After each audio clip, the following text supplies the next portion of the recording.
Hey, what's up everyone, Sean here, and welcome to another new video. So earlier today I was looking for a specific horror movie. I'm a big horror movie buff, a huge fan. I do horror nights every year for every year on the fall time. And I was looking for a horror movie that used to be on one of the streaming services, which I think was supposed to be Peacock, and it got removed from there and it went somewhere else, or like it was like in like limbo mode essentially, where it wasn't on anywhere and I could only rent it or buy it from like wherever I wanted to essentially.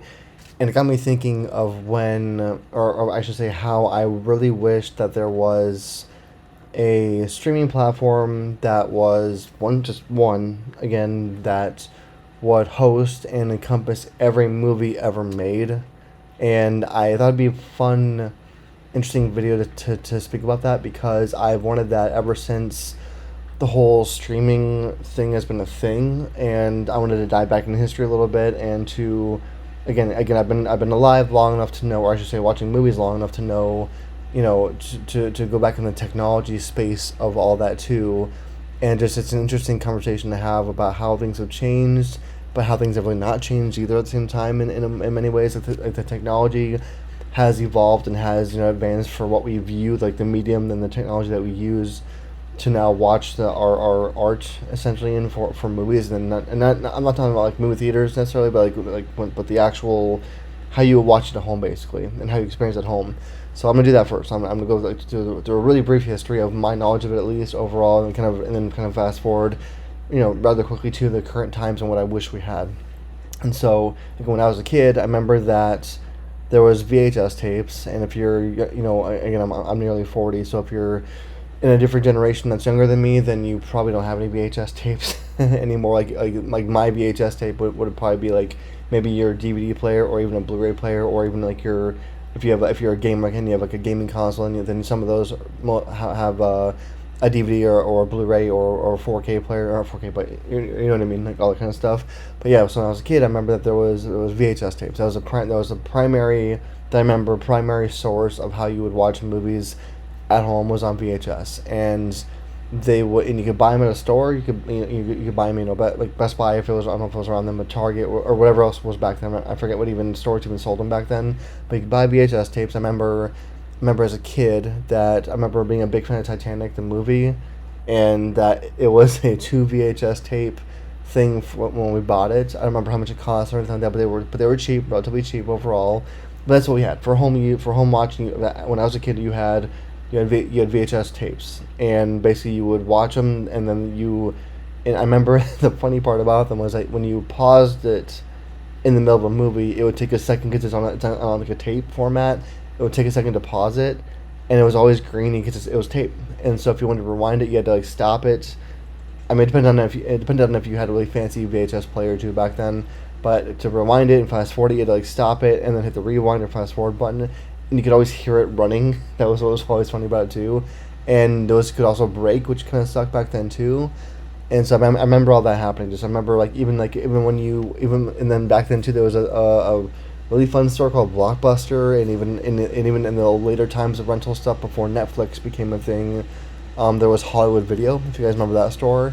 And they were the before Netflix, which was at the time when it started, was a rental DVD mail in mail out service. I'll go through that too in a minute. But at the time there was Blockbuster Video and Hollywood Video, at least in the Midwest. They had, I'm not sure what they had in other parts of the U.S. or whatever, but you could go to those stores, pay a monthly fee or whatever it was. I don't even know what that pricing was anymore. But pay a monthly fee, and then you could pick up a few movies on VHS, bring them home. And then there was even a funny slogan that Blockbuster Video had, where it was called "Be Kind, Rewind," which then became a movie, I believe, about Blockbuster. I think I don't know. I think Jack Black was in it. I could be wrong about that, but a Be Kind, Rewind kind of film came out as a joke movie about Blockbuster later on, years after that too. But again, the joke was always that they wanted you to make sure you rewinded the film on VHS before you returned it to the store, so that other people didn't have to rewind it, and that's just kind of a funny thing. And so then we, of course, evolved technologically into DVD players, and DVD players were a pretty big boom back then, because at that time you had a movie burned onto a disc essentially. We were not anywhere near, to my knowledge and my memory, we weren't anywhere near 4K or Blu-ray or anything like that. None of those fancy things yet for technology, but we had DVD. And the other thing that was cool about VHS, before I move on from it completely, is the fact that you could also buy blank VHS tapes, and you could actually record TV and shows on them. Some of it illegally, obviously. I'm not saying that was fun or good, but you could record content over stuff on VHS players through because you could watch TV with it, and it would hook up to your TV. So you record that content onto a VHS tape and rewatch it. It wasn't great quality, obviously, in any way, but it's what we had back then. And of course, we move on to DVD players and DVDs, which is where you could again, you could buy a movie, or even back then. I remember when DVDs became a thing, much more popular. I think they were maybe even cheaper to make. I'm not sure about that, like for production, but you could buy them. And then I remember like many by then like series of movies and films would come out, and you could buy a whole entire like series of films in one pack of DVDs, like a collection essentially, for like $20-$30, and you could have them all and own them all. And what was cool is that back then, at that point in time, there was even, because there was so much room on a DVD disc, that they could start to include these special features, so behind the scenes making of movies and things like that. And that really quickly became one of my favorite things as a kid to watch, as it became a common thing, was that you could watch after the movie was over, because at that point they had to create like digital menus, like menus to select from, whereas on the VHS part, all you could do really was put the VHS player, or the tape I should say, into your player, press play, then it would play the whole movie. Like there was no menu yet on VHS to my knowledge. So you had to press play on VHS and it would play the whole movie. I don't remember if there was ever any behind the scenes stuff on the VHS tapes at all. If they were, maybe they're on a different tape. I'm not really sure. I can't remember that stuff. But I remember when DVDs were a thing, that there was extra discs in some cases, or a director's cut, or whatever other version even of on DVDs inside the pack when you bought one, where you could watch extra stuff on it behind the scenes, and there was menus on there for the first time to adjust subtitles and whatever else. Whereas on VHS you had to buy that version of the tape.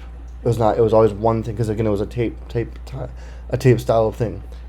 And then of course, as we again evolved again from DVD to the next step up, which I think was, if I'm not mistaken, was it Blu-ray? It was either Blu-ray or 4K, I think it was at the time, or whatever. It was a variation of those where all of a sudden we got even higher quality of disc of higher quality of movies, where they find the technology again adapted again, got more evolutionary, more revolutionary, and they again came out with higher quality discs of Blu-ray. I think Blu-ray is the first one, if I'm not mistaken. And to this day, I never looked it up to know what the difference was between DVD and Blu-ray. I know it was a higher quality of everything as far as that goes. Or maybe it was because they were able to also finally include, I think it was maybe Dolby sound on them as well, and they were sold that way too. So again, the evolution of the DVD had the biggest, to my knowledge, had the biggest kind of like spectrum of technological advancements for what it was, because there was so many different versions that came out over the years, and I think that was the longest lasting physical media type before we went digital, meaning like streaming over the internet media, because I remember so many different versions like of a CD type, like a DVD type, where it was like 4K, Blu-ray, steelbooks, like in crazy different ones, which they got really, really expensive too. I remember that a lot. Like I remember like buying like a bunch of different like steelbooks where they were like, it came with like some insane 20, 30, 40 hours of behind the scenes footage of making the film, which was really cool to have that back then. And then you'd get the highest quality version of the movie that was available, besides like a theatrical version. Maybe it was just a different formatting or different cutting type, or a different edited version of the movie, but you had all of that on the disc and you owned it. And the cool, and also the rad thing back then was that you could also rent that type from, again, Hollywood Video or Blockbuster. Again, Netflix wasn't a thing yet, or at least if it was brand new.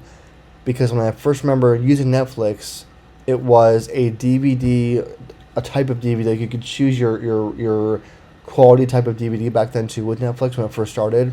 And back then there was two different versions. You could do it through the internet. It was like one of the first mail order type of of media content types of ordering, where you got a online subscription.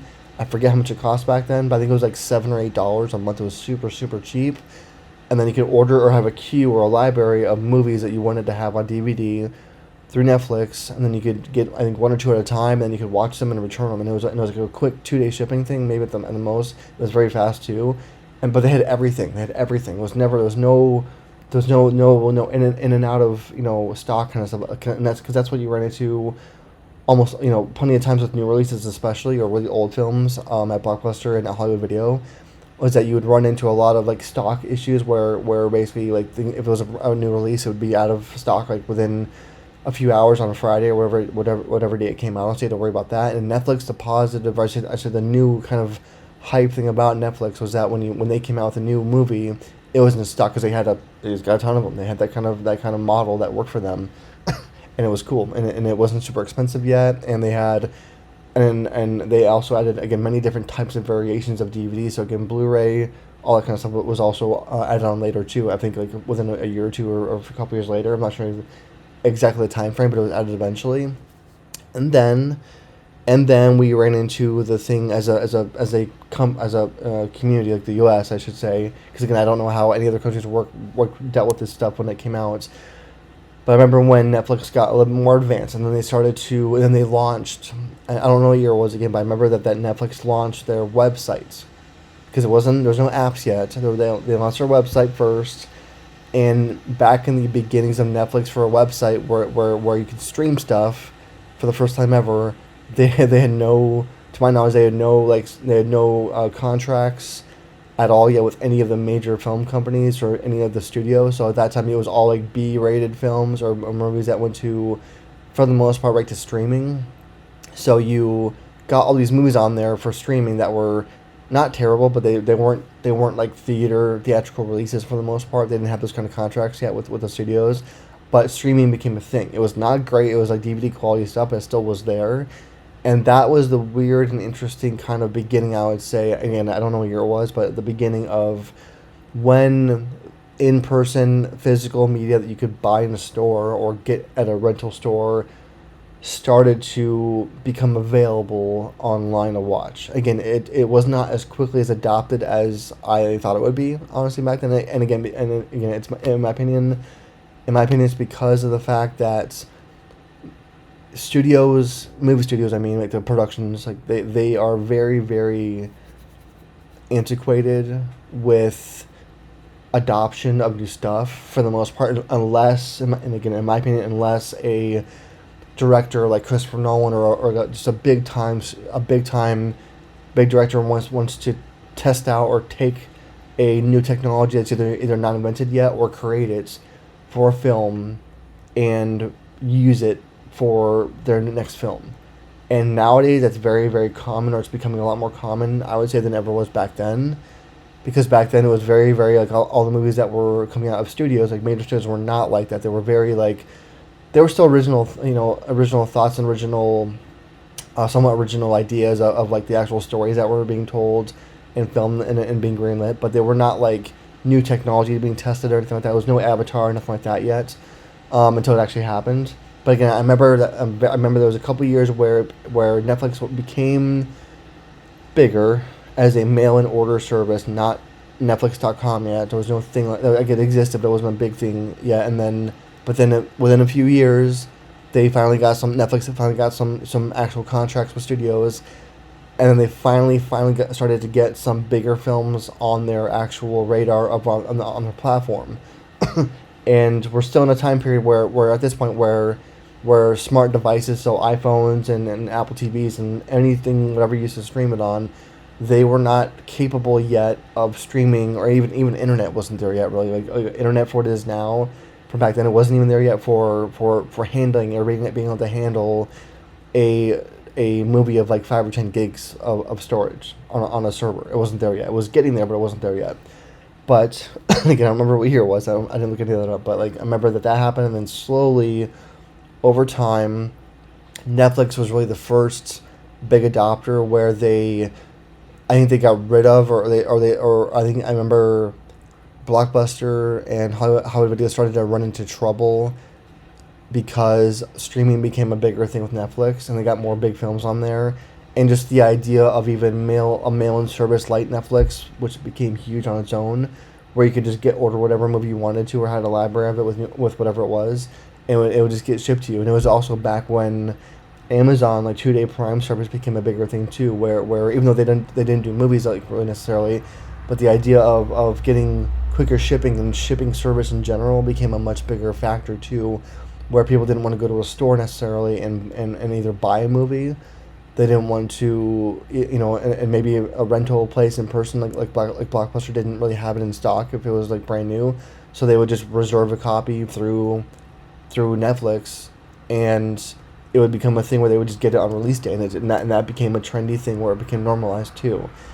And then again later on, it became a thing where then Netflix became bigger and bigger and bigger. And then again, I don't know what year it was again, but I think it was probably soon after the whole iPhone came out, and then unlimited data kind of came out as a thing where unlimited data, and especially the iPad, because when the iPad was announced, whatever year that was, iPhone, iPad, the iPad was the first real device, in my opinion, that really allowed for made people want to stream and download movies for the first time ever on a mobile device. Because at that time, again, we had computers and our phones, and computers were not really. I mean, no one really enjoyed, to my knowledge, at least personally, like no one really enjoyed going to like a website to watch a movie. You could do it obviously if you're traveling or whatever, but before the iPad existed, it wasn't really a thing. Like even I remember owning an iPod Touch, and you could do movies on there eventually, but it wasn't really a good experience. So when the iPad came out, that was like the first time I think that really like a streaming or buying it on the iTunes store when that became later a thing later on, where that also was a big factor too.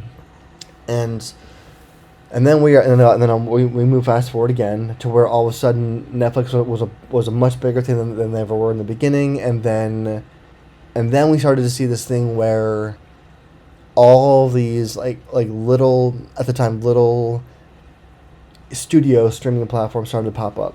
So we've got, and I don't know, I'm not going to name like what year they were and all that, because that's a big spectrum of like probably 15 years or so at this point. But Netflix was the first, to my knowledge. It was the first one. And then again, over time, we've had this thing where to moving to where we are now, where all these studios for the most part have their own individual individual streaming platform that's costing anywhere between $8 a month up to $30 in some cases if you go crazy high on the quality of it all and what it includes with it. And my thoughts on this too is the fact that I'm not against all these streaming platforms, but I remember a point in time where it was right when Netflix started to get bigger films to stream, and I still preferred to go to a Hollywood Video or again a Blockbuster, get a thing in person and be able to go home and watch it right then and there. I didn't like the idea yet, and I was the same way with once CDs became more and more hard to get, and streaming, not Apple Music, but like streaming or buying music on iTunes was more easier. I was a little bit slow to adopt it all personally, but once it became a thing where it was like so easy to get it, that I did adopt it pretty quickly. It was the same with movies when they went from being a in-person media, physical media format to being watchable on a TV or on an iPad. That's when I was like, okay, like this is cool. But the technology was so like the internet and the devices, like the hosting devices, the hosting things were not good enough for it to be easy to use yet. They obviously have gotten there, to where we are now, but they weren't there yet. So I think that's why, for me personally, why I was a much slower adopter of like going to those formats of use to watch it or listen to it, because the stuff that we had was not there yet. It wasn't a good experience. Like not everything worked all the time. There was always errors happening, and I was like, okay, well, I don't want to deal with all that until it's ready to go, and so on and so forth. And not only that, but the movies weren't always there. Again, there was a lot of B movies of not studio releases or theatrical releases that were not ever on Netflix for many years. It took a long time, and so that brings us to where we are now, which is where we have, I don't know, like probably 15 or 20 in the U.S. alone of streaming platforms, from Peacock to Paramount Plus to Disney Plus to ESPN. I mean, those are all one thing, but Netflix and HBO Max and all that and stuff, and And I remember when all these things started to pop up, because I feel like they all kind of started to pop up, or being like meaning like announced on their own versions, probably within like 5 or 10 years of each other. Like, it was not quick, but it wasn't slow either. It was a very weird time where it was like within 5 or 10 years they were all like, hey, this is launching next year, and then it did happen. And on each platform, you would see, or you would only be able to access, or you'd see what they could have. And if it was not a studio subscription service like Paramount Plus or HBO Max, like if it wasn't their content, then Netflix would have it eventually. But it just took forever. And I remember back in the day when a movie was in the theater, it would be in there for a long time. Usually, like, at least, like 2 or 3 months on average, even for like a lower movie that was, maybe not that good, it would still be in theaters for a while. And then it would be a long time, because they had to produce at that time. They had to produce the physical media of behind the scenes stuff and menus and Blu-ray or whatever format you were buying. They had to make all that stuff and make the content of the art that you were going to get in the pamphlet. All that had to be printed and made. So it took, like, I remember it being like between 3 and 6 months on average from when a movie came out of theaters into being a purchasable purchasable media type. And that was almost a good thing to me, because it made me like want to watch the movie again. Whereas now literally, even just right now, like recently with this horror film that's blowing up for Obsession, which I've seen in theaters quite a few times because I love it. But with that movie with Obsession, it was put in a theater, put in a theater with an initial like 2 week window only, like, because I didn't expect anything from it, and then it blew up, and then it got pushed out to a 45 day, like a full theatrical window, and now already it's expected to be on digital format within the next week or two, and then physically later on. And so again, like, it's just a weird thing, because I like my wish, and it'll probably never happen, because again, studios are very controlling. They're very old school with how they own stuff and things like that. But one wish I've always had since the beginning of streaming, because my annoyance back then was the fact that I had to, not that I had to spend money, but just that, like, my annoyance back then was that you had to either rent it and hope it was in stock, or you had to spend $25-$30 on a DVD to own the film, but then you own it at least. And that was annoying at the time, but I kind of just got used to it. And then streaming became a thing, and then over the course of whatever years it was, where every studio for the most part own their own that own their own stuff, like a studio, they would put on, or they would own their movies, and then you could only find their movies on their platform. And what sucks about that is that if you are a big movie fan like I am, and love movies overall, then you're spending for a decent quality looking movie to stream it, and you have all the platforms for streaming nowadays, you're probably spending over $50 a month easily, like at a minimum, to get all of the highest quality content. No commercials, no ads, nothing like that. Just even like across the board, like $50 easy. And it's funny, because I remember when streaming started off, where I thought it was a really cool idea that you wouldn't have to go anywhere to get the physical copy anymore. I thought it was cool that you could just go onto one platform, or at the time, like, stream it, meaning like you don't have to go anywhere physically to get it. But now, because every studio for the most part has their own platform for streaming, and which is fine, I guess. I just wish, or I guess my wish back then when the streaming thing took off, or was beginning to take off, was that I wish that there was one platform, which I would weirdly gladly pay more for in a way than all these like 20 platforms combined. But I'd pay a decent amount of money to have one spot to go to where no matter what movie I want to watch, no matter what studio it's from, whether it's original or a studio film or whatever it might be, that I could go to one spot and watch it, and pay one subscription per month, and just know it's there, and know that whatever movie I want to look at, no matter what year it was released, all that stuff aside, I could go to one platform and watch it. Now, will that ever happen? No, because again, all these studios are very, very controlling over their content, for rightfully so. It's their property, and I get that. But even when movies like bounce, like when they come out and they have like a streaming premiere, like HBO Max or Peacock or wherever it's first, they're there for like 6 months or whatever it is, and then they bounce around for months and months and months, or indefinitely, it seems like, or some type of year for like Halloween or Christmas, whatever it is, and they'll pop up for a few months and go away.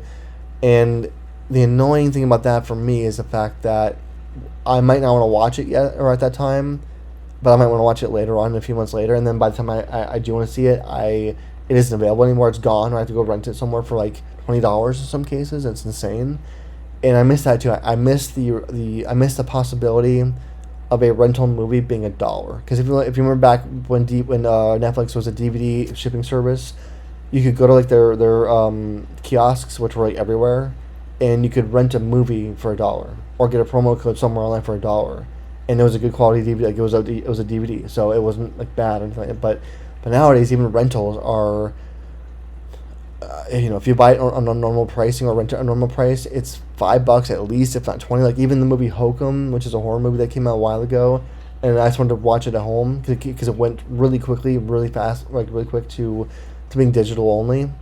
And that movie right now is $20 on iTunes to rent and $25 to buy.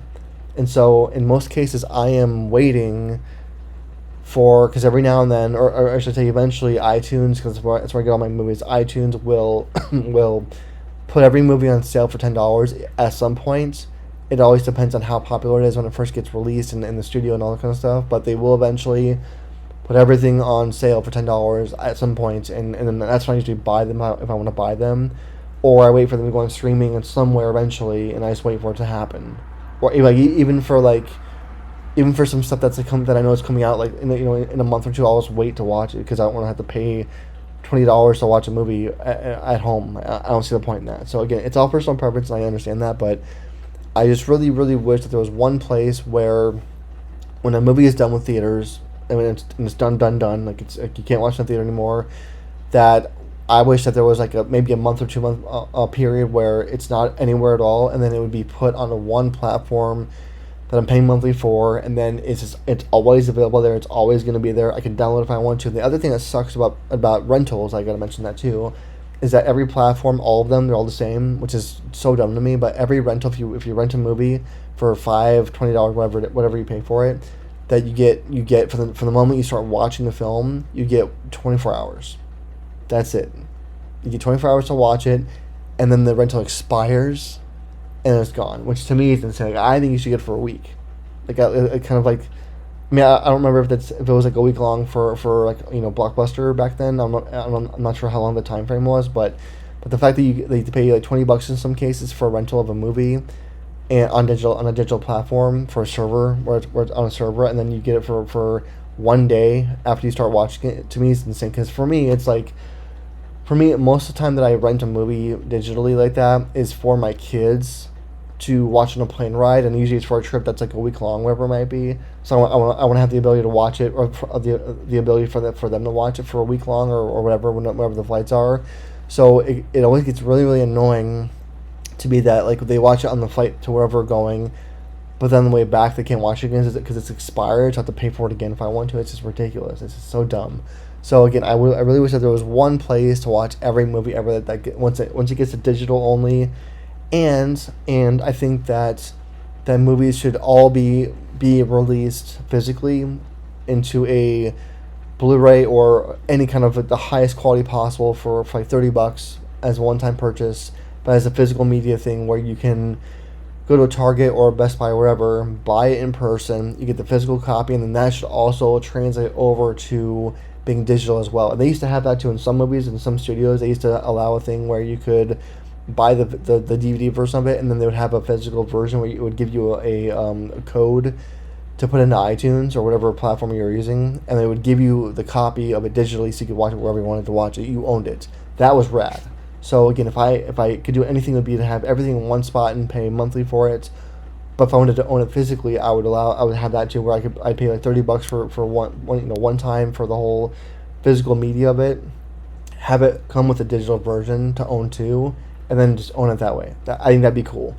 But again, I don't think we'll ever be there anymore because again, all these companies are very, very copyright, everywhere. Which I understand that, I get it, but again, I remember back in the day when all this streaming started, and I thought it would be a thing. I thought there was a possibility back then that there could be one place to have everything ever made, for movies at least, because TV and all that is a whole different thing. But movies itself, one spot, pay one monthly fee, and then you get everything. And we'll never have that because everyone's too greedy for their own stuff. But let me know what you think about this stuff as far as, movie releases and physical editions and streaming and all that. I'm not talking about movie theaters or going right to streaming. That's a whole different conversation to me, at least, because I think that a theater is where any movie deserves to be released for at least 2 or 3 weeks at least. But again, that's a conversation for a different day. But for buying movies and streaming, let me know what you think about that in the comments below. If you enjoyed this video at all, give it a thumbs up, and of course subscribe for more content about tech stuff. Thanks for watching as always, and I will see you all in the next one.